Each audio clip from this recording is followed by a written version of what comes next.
Assalamualaikum teman-teman, seperti biasa sebelum mulai Mimin mendoakan semoga teman-teman semua selalu dalam keadaan sehat walafiat. Oke, kali ini kita akan melanjutkan Martial Master versi novel bagian 324. Bagi yang baru bergabung, selamat bergabung. Dan bagi yang belum subscribe dulu lah agar Mimin tambah semangat lagi nih bikin videonya. Oke, kalau sudah kita langsung masuk ke isi ceritanya.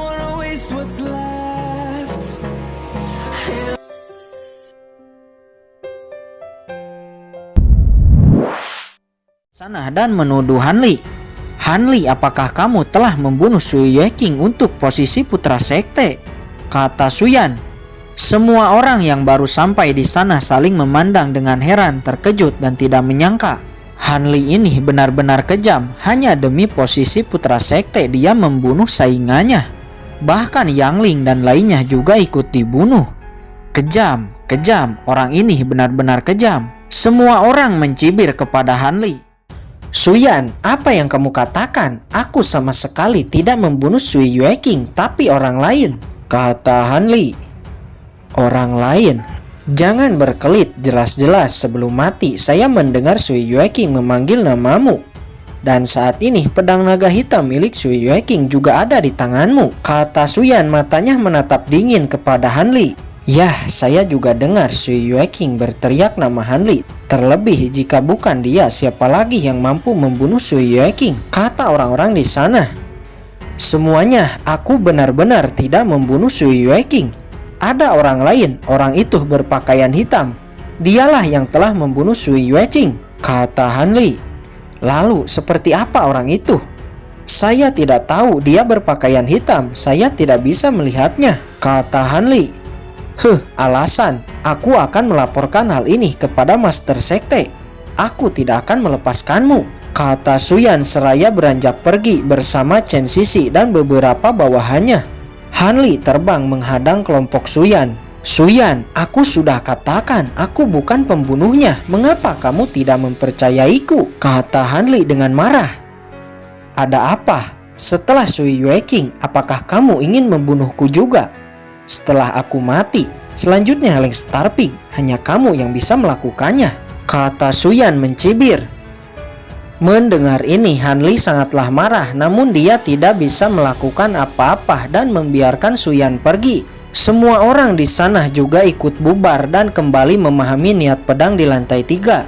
Hanya tersisa Hanli yang nampak sangat marah. "Sial, pasti ada orang yang sedang menjebakku."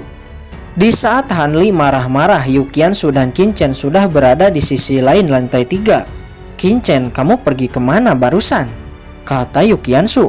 "Aku hanya menemui kenalan lama," jawab Qin Chen. Kemudian mereka berdua kembali bersila dan memahami niat pedang di lantai 3. 8 jam kemudian, Jiruyu telah berhasil memahami niat pedang kesempurnaan di lantai 3 dan memasuki lantai 4. "Hei, lihatlah, seseorang telah memasuki lantai 4, kata salah satu orang di lapangan. Kemudian semua orang menoleh ke arah titik cahaya. "Saudara Luo, lihatlah, seseorang telah memasuki lantai 4.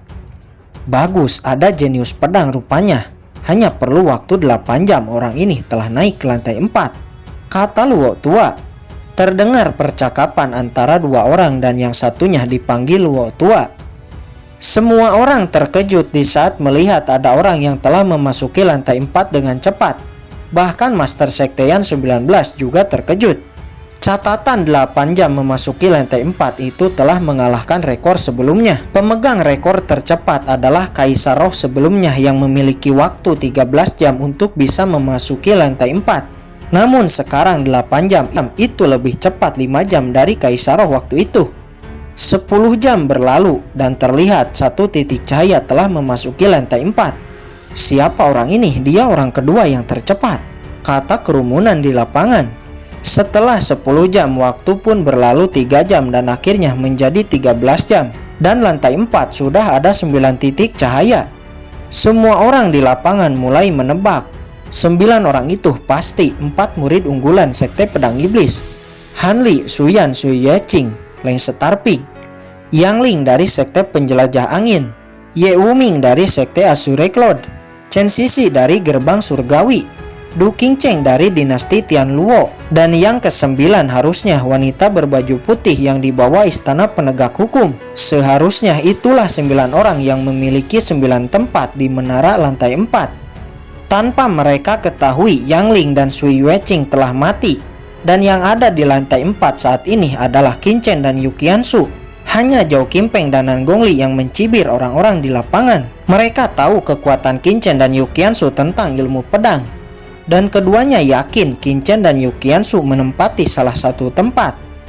Saat ini Qin Chen dan Yu Qiansu telah memasuki lantai 4. Ternyata niat pedang di lantai 4 adalah niat pedang atribut.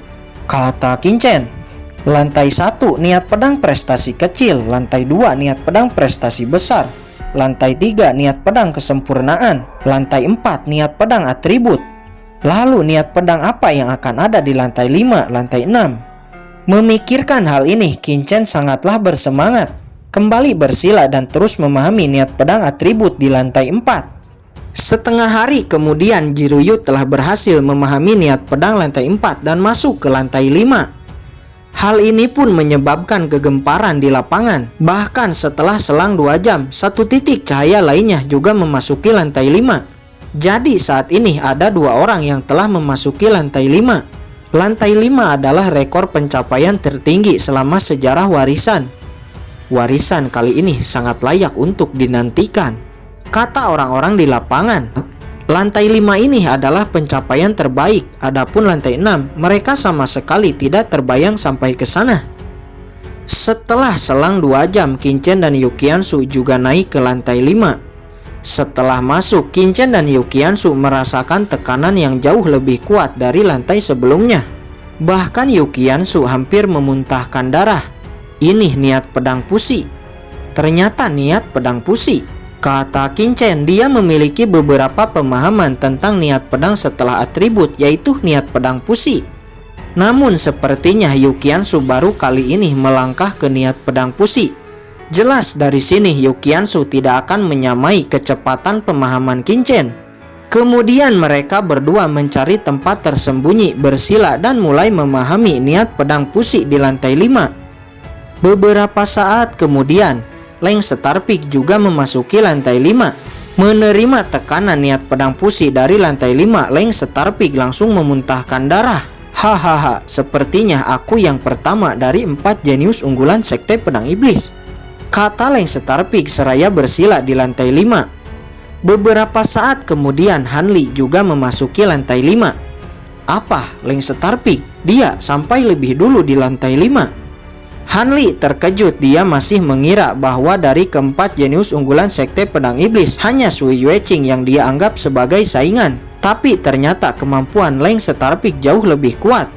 Leng Starpik, aku tidak menyangka ternyata selama ini kamu menyembunyikan kekuatanmu yang sebenarnya, kata Han Li. Ternyata kakak senior Han, kata Leng Starpik seraya membuka matanya. Jangan senang lebih awal. Walaupun kamu lebih dulu memasuki lantai 5, tapi itu tidak berarti bahwa kamu yang akan menjadi putra sekte, kata Han Li. Kakak senior Han terlalu banyak berpikir, saya bahkan tidak memikirkannya. Tapi kakak senior Han demi posisi putra sekte senior bahkan membunuh Sui Yueqing, sangat pintar, kata Leng Starpik, dia mencibir. Apa katamu? Mendengar ini, Han Li tiba-tiba marah, pedang di tangannya muncul, niat membunuh menyebar darinya. Namun sebelum itu, tiba-tiba Suyan juga naik dan sampai di lantai 5. Apa? Suyan terkejut melihat Leng Starpik dan Han Li yang sudah berada di lantai 5. Dia berpikir dirinya adalah yang paling cepat. Ternyata dia adalah yang paling lambat. Melihat Suyan, Han Li langsung menyimpan kembali pedangnya. Kakak senior Suyan, kamu datang di waktu yang tepat. Kakak senior Han baru saja akan membunuhku seperti dia membunuh Sui Yueqing, kata Leng Starpik. Kamu, omong kosong. Suyan, jangan percaya omongannya. Saya benar-benar tidak membunuh Sui Yueqing, kata Han Li. Jika bukan kamu, lalu siapa? Kata Suyan. Mungkin Qin Chen, Ye Wuming, dan wanita berbaju putih. Suyan berpikir sejenak. Mereka tidak memiliki alasan untuk membunuh Sui Yueqing, jangan berdalih. kata Suyan lalu mengabaikan Hanli bersila dan menutup matanya. Dari ketiga orang itu, wanita berbaju putih sangatlah kuat. Pasti dia yang telah membunuh Su Yueking dengan mudah. Tapi dia ingin menjebak saya, sungguh konyol. Lihatlah bagaimana dia bisa lolos dari interogasi Master Sekte, kata Hanli. Dia lalu bersila dan menutup matanya. Beberapa saat kemudian, Chen Sisi, Du Qingcheng dan Ye Wudao juga memasuki lantai 5. Pada saat ini nampak ada 6 orang di dekat pintu masuk lantai 5. Qingchen dan wanita berbaju putih itu, ternyata mereka belum memasuki lantai 5. Lemah, kata Hanli. Suyan juga mencibir. Mereka berpikir yang sama seperti Hanli. Tanpa mereka ketahui, Qingchen, Jiruyu, mereka berada di kedalaman lantai 5 dan sudah lama ada di sana sebelum mereka. Namun karena kabut abu-abu, mereka tidak melihatnya. Dan juga semakin dalam, tekanan niat pedang pusi ini juga semakin kuat. Saat ini Jiruyu yang pertama memasuki lantai 5. Sekarang dia sudah memahami niat pedang di lantai 5 dan melangkah naik ke lantai 6. Adegan berpindah di lapangan. Nampak semua kerumunan orang terkejut di saat melihat satu titik cahaya yang memasuki lantai 6. Siapa orang ini? Dia mampu memasuki lantai 6. Apakah jenius menantang langit akan lahir? Dikatakan orang yang memasuki lantai 6 kemungkinan besar di masa depan akan memasuki ranah martial superin tahap akhir. Percakapan terdengar di antara orang-orang yang ada di lapangan. Di sisi lain, saat ini Qingchen telah memahami niat pedang pusi di lantai 5. Lalu Qingchen berdiri. Qingchen, apakah kamu telah memahami niat pedang di lantai 5 dan akan naik ke lantai 6? Kata Yukiansu di saat melihat Qingchen berdiri. Yah, aku akan naik ke lantai 6. Kamu pahamilah niat pedang di sini. Aku akan naik ke lantai 6 lebih dulu. Berhati-hatilah, kata Qingchen kepada Yukiansu dan melangkah pergi ke lantai 6. Di saat Qingchen memasuki lantai 6, dia hanya merasakan ruang kekosongan yang hampa. Dan Qingchen seperti terpenjara di dalam ruang kekosongan itu. Dan tekanan niat pedang dalam kekosongan menekan Qingchen. Seketika Qingchen memuntahkan segenggam darah. Wah, niat pedang yang sangat kuat, tapi hampir tidak terlihat. Tidak, ini sepertinya semacam formasi dunia domain pedang. Pertahanan Qingchen diaktifkan, tubuh suci abadi aktif, dan menahan tekanan niat pedang di lantai 6. Sesaat kemudian Qingchen melihat Jiruyu yang ada di depannya. Penutup wajah Jiruyu sudah hancur dan ada noda darah di baju putihnya. Lagi-lagi Qingchen terpesona dan kagum dengan kecantikan Jiruyu. Tidak hanya itu, Qingchen juga kagum dengan bakat bawaan Jiruyu. Inikah jenius Wuyu? Tiba-tiba Qingchen teringat dengan Sangguan Si'er. Dulu Sangguan Si'er juga sangat cantik, berbakat, anggun, lembut, dan kelembutannya membuat Qingchen tenggelam sampai-sampai Qingchen tidak menyadari ambisi jahat Sangguan Si'er. Apakah kamu sudah puas memandangiku? Kata Jiruyu seraya membuka mata dan menatap Qingchen dengan dingin. Aku hanya tidak menyangka kamu akan lebih dulu sampai di lantai 6, kata Qingchen seraya terbatuk ringan. Kemudian Qingchen memalingkan matanya dari Jiruyu dan mulai fokus kepada niat pedang di lantai 6. Setelah beberapa saat analisa, Qingchen berkata, ini adalah ranah selanjutnya dari niat pedang, yaitu dunia pedang. Satu-satunya cara untuk memahaminya adalah dengan membuat dunia pedang sendiri. Qingchen memiliki beberapa pemahaman di kehidupan sebelumnya. Dunia pedang akan tercipta di saat ruang dan niat pedang disatukan. Kemudian Qingchen membuat segel dan mulai membuat dunia pedangnya sendiri.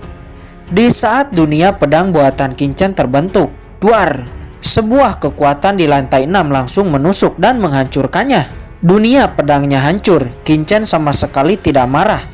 Sebaliknya, dia malah senang karena metodenya ternyata benar. Qingchen kembali membentuk dunia pedang, namun dihancurkan lagi. Membentuk lagi, dihancurkan lagi. Membentuk lagi, dihancurkan lagi. Setelah dihancurkan, Qingchen terus-menerus membuat perubahan. Setelah setengah hari, walaupun dunia pedangnya dihancurkan lagi, tapi dunia pedang Qingchen semakin kuat dan semakin bisa bertahan. Qingchen akan terus melanjutkan sampai dunia pedang yang dibentuknya dapat bertahan dan melawan dunia pedang di lantai 6. Di sisi lain, Jiruyu hanya melongo dan melihat Kinchen dengan takjub.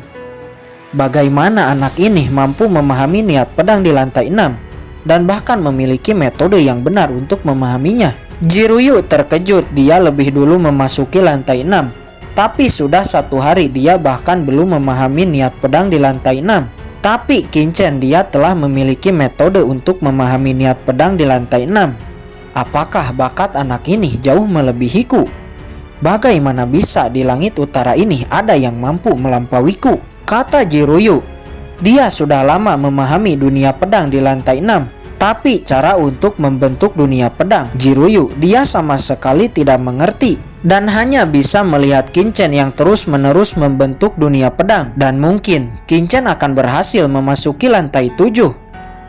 Tidak, aku harus memasuki lantai 7, gumam Jiruyu. Hei, kamu, teriak Jiruyu kepada Kinchen. Mendengar ini, Kinchen terbangun dari kultivasinya dan melihat Jiruyu. Ada apa? Aku tahu kamu yang telah membunuh Sui Yueking dan Yang Ling. Aku bisa menyelamatkanmu, kata Jiruyu. Mendengar ini, Kinchen terkejut. Dia yakin pembunuhannya sebelumnya sangat bersih tanpa meninggalkan jejak sedikit pun. Namun walaupun Kinchen terkejut, wajahnya tetap tenang. Apa yang kamu katakan? Aku sama sekali tidak mengerti, kata Kinchen. Jangan berkelit di hadapanku. Aku melihat roh kebencian dari Sui Yueking dan Yang Ling di tubuhmu, kata Jiruyu. Kinchen terkejut. Memang sebagian orang yang dibunuh dengan dendamnya, roh kebencian akan ada di tubuh si pembunuh. Namun yang bisa melihatnya setidaknya adalah Master Bloodline tingkat 8. Tapi bagaimana Jiruyu dapat melihatnya? Kinchen mengerutkan kening. Kemudian Kinchen menatap Jiruyu dan berkata, bagaimana kamu bisa melihatnya? Kamu tidak perlu tahu bagaimana saya melihatnya.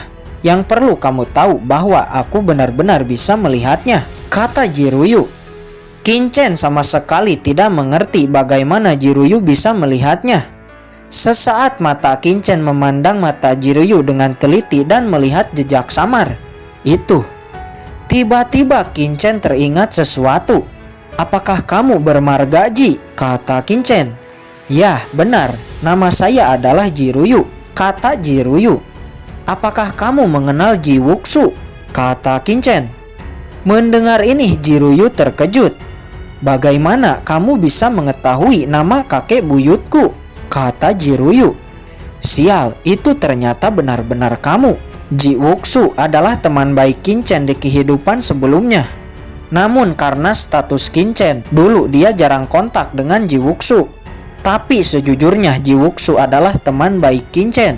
Kemudian Kinchen menatap Jiruyu dengan dalam. Tidak disangka aku bertemu seorang cucu dari teman baikku. Tidak heran Jiruyu mampu melihat roh dendam kematian di tubuhku. Dulu Jiwuksu memiliki sebuah teknik rahasia yang disebut mata taiksu. Seharusnya itu dibudidayakan oleh keluarga Ji, termasuk Jiruyu. Pantas dia bisa melihatnya. Saya tidak menyangka Jiwuksu akan memiliki cucu yang sangat cantik, gumam Kinchen. Katakan, bagaimana kamu bisa mengetahui nama kakek buyutku? Kata Jiruyu memandang Kinchen dengan penuh curiga. Siapa yang tidak tahu? Jiwuksu adalah ahli martial sovereign yang mampu membunuh ahli martial emperor. Junior ini sangat mengagumi kakek buyutmu. Ngomong-ngomong, aku tidak tahu apa yang terjadi kepada Jiwuksu sekarang. Seharusnya senior Jiwuksu telah melangkah ke kelas martial emperor, kata Kinchen bertanya kepada Jiruyu. Mendengar pertanyaan Kinchen, Jiruyu malah menjadi sedikit sedih. Kakek buyutku telah lama meninggal, kata Jiruyu. Bagaimana mungkin seorang ahli martial sovereign umurnya sangat panjang tidak mungkin mati? Satu-satunya kemungkinan adalah dipenggal atau dibunuh. Tapi ahli martial emperor juga bahkan tidak mungkin mampu membunuh Jiwuksu, kata Kinchen. Kamu tidak perlu mengetahuinya. Sekarang roh kebencian masih ada di tubuhmu. Setelah keluar dari warisan, kamu akan dikenali sebagai pembunuh Sui Yueking dan Yang Ling, kata Jiruyu. Saat ini Kinchen masih cukup shock dengan kematian Jiwuksu. Kekuatan Jiwuksu sangat kuat ditambah dukungan dari keluarga Ji. Di domain bela diri ini tidak mungkin ada yang bisa membunuhnya. Tapi siapa sebenarnya yang telah membunuhnya? Qin-chen sangat penasaran. Namun ini bukan waktu yang tepat untuk memikirkannya. Qin-chen melirik Jiruyu dan berkata, "Lalu apakah kamu bisa menghilangkan roh kebencian di tubuhku?"